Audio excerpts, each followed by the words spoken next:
뉴스는 전달로만 끝나지 않습니다. 뉴스를 본 시청자의 생각이 더해질 때 비로소 완성되는데요.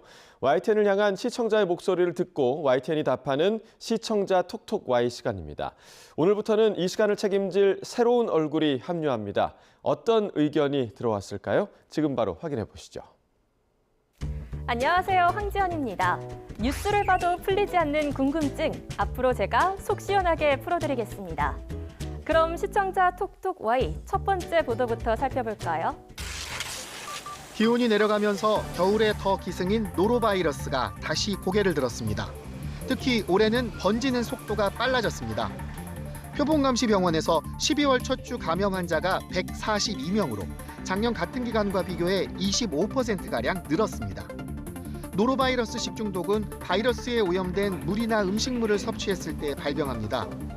구토와 설사, 발열 등의 증상이 나타났다가 보통 2, 3일 뒤 호전되는데 감염력이 아주 강한 게 문제입니다. 지난달 발생한 환자의 절반은 어린이집이나 학교에서 집단 생활하는 소아 청소년에 집중됐습니다. 보도는 노로바이러스의 엄청난 전파력과 특성을 담고 있지만 어린아이들 사이에서 유행하는 원인이나 이 시기에 특히 유행이 빨라지는 이유는 무엇인지 구체적인 설명이 부족했다는 시청자 의견이 있었는데요. 그렇다면 노로바이러스가 유행하는 이유는 무엇일까요?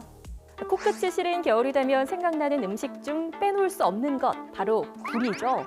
날것으로 먹어도 맛있고 구워 먹어도 맛있는 굴. 그런데 언제부터인가 겨울이 되면 맘 놓고 먹기엔 무서운 음식이 됐다고 하는데요. 그 이유는 바로 노로바이러스 때문입니다. 이 바이러스는 저온에서 활동이 활발해지는 균 특성상 영하 20도에서도 살아남는가 하면 심지어 60도에서 30분 동안 데워도 감염성이 유지된 채 끈질기게 살아남는다고 합니다. 겨울 제철 음식으로 손꼽히는 굴이나 조개의 신선함을 즐기기 위해 익히지 않고 먹는 분들 많으시죠? 자연환경을 중심으로 이미 퍼질 대로 퍼져버린 노로바이러스는 물속에 살아있는 생물을 매개로 우리 사람에게 전파되는데요. 그런데 올해 특히 영유아를 중심으로 감염이 크게 늘었다고 합니다. 보통 노로바이러스는 어른보단 아이들 사이에서 더 유행하는데요.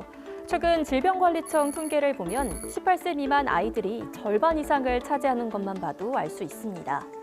이유를 살펴보니 어른들은 이미 노로바이러스에 걸리고 낫고를 반복하면서 면역력이 생겼지만 아이들의 경우에는 면역력이 없는 상태에서 생애 처음으로 바이러스를 만나다 보니 아이들끼리 만나는 족족 노로바이러스에 감염된다고 합니다. 노로바이러스의 주요 증상을 보면 장염과도 비슷한데요. 갑작스러운 구토와 설사, 그리고 복통과 발열이 동반될 경우 노로바이러스를 의심해 보시기 바랍니다. 그렇다면 예방수칙까지 알아볼까요? 비누를 사용해서 30초 이상 손을 씻는 건 기본이고요. 식재료를 흐르는 물에서 세척해 85도 이상에서 1분 이상 충분히 익히는 게 중요합니다. 간단하죠? 예방수칙 잊지 말고 건강한 겨울 보내시기 바랍니다. 두 번째 시청자 궁금증 보도로 확인해 볼까요? 지난해 태어난 아기 부모의 육아휴직 사용률은 34.7%로 1.7%포인트 상승하며 역대 최고 수준을 기록했습니다. 특히 아빠의 출생연도 육아휴직 사용률은 2.7%포인트 상승하면서 처음으로 10%를 넘었습니다. 아빠의 출생연도 육아휴직 사용률은 2021년 4%대에서 2022년과 2023년 7%대로 상승하는 등 지속적으로 증가하고 있습니다. 육아휴직 문화가 빠르게 확산하고 제도적 뒷받침도 영향을 준 것으로 분석됩니다. 보도는 아빠의 육아휴직 사용률이 역대 최대를 기록했다고 전하면서 그 배경을 분석했는데요. 크게 늘어난 아빠 육아휴직 사용률을 OECD 회원국과 비교해서 본다면 국제적인 기준과 시각을 넓히는 데 도움이 될 것 같다는 시청자 목소리가 있었습니다. 그렇다면 우리나라와 비교해 OECD 회원국들의 남성 육아휴직 사용률은 어떤지 알아볼까요? 아이를 키우기 위해서는 절대적인 시간이 필요한 만큼 육아휴직은 선택이 아닌 필수라고 하죠.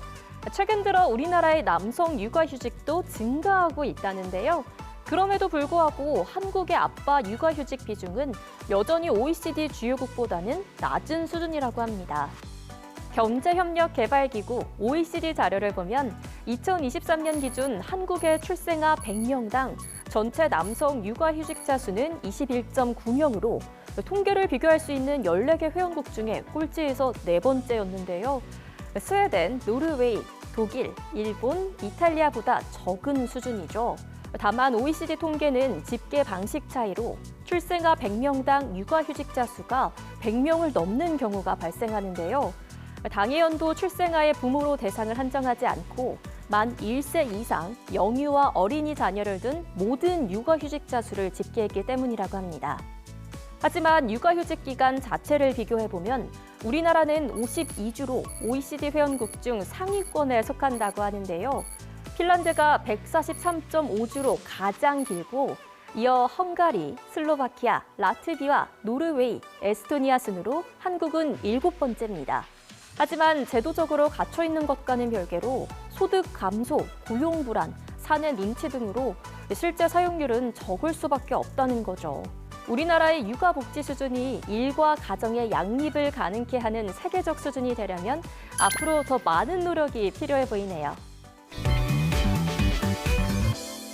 오늘 마지막 주제는 최근 이슈가 됐던 성면 보도에 대한 의견입니다. 앞서 YTN 보도로 청계천 산책로에 1군 발암물질인 성면 폐기물들이 방치됐다는 사실이 알려졌습니다. 그런데 환경단체 추가 조사 결과 청계천뿐 아니라 여의도 한강공원에서도 성면이 포함된 폐기물이 다수 발견됐습니다. 여의도 한강공원 안 시민들이 많이 찾는 산책길입니다. 1시간가량 주변을 둘러봤는데 이렇게 성면이 포함된 것으로 추정되는 건축 폐기물이 곳곳에서 발견됐습니다. 아이들도 자주 찾는 공원인 만큼 시민들은 적은 양이라도 걱정된다는 반응입니다. 청계천 산책로에 이어 한강공원에서까지 성면이 포함된 폐기물이 발견됐다는 소식을 전해 시민 걱정이 이만저만이 아닌데요. 알고는 있지만 정확히 유해물질인 성면에 대한 자세한 설명이 뒷받침됐으면 한다는 시청자 의견이 있어 가지고 와봤습니다.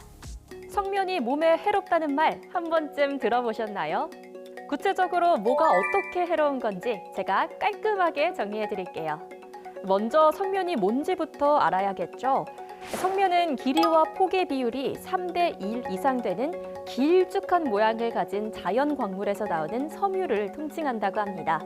열에 강하고 부식이나 마모가 잘 되지 않고 시멘트와 같은 다른 제품과 섞으면 강도도 좋아져서 현대 산업사회에서 상업적으로 널리 이용됐는데요.